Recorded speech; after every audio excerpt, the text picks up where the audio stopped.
Glede na to, da je imel pač možganske poškodbe in to 7 različnih diagnoz, da če bo slučajno preživel, ne bo verjetno ne videl, ne slišal, ne govoril, ne hodil, v vsakem primeru pa prav gotovo ne bo nikoli sposoben živeti samostojno.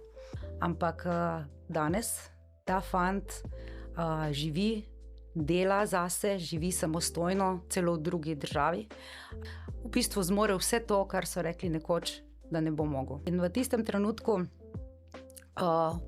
po prvih tednih frustracije, žalosti, sem v bistvu se odločila, da ne bom v vlogi žrtve, ampak da bom iskala rešitve.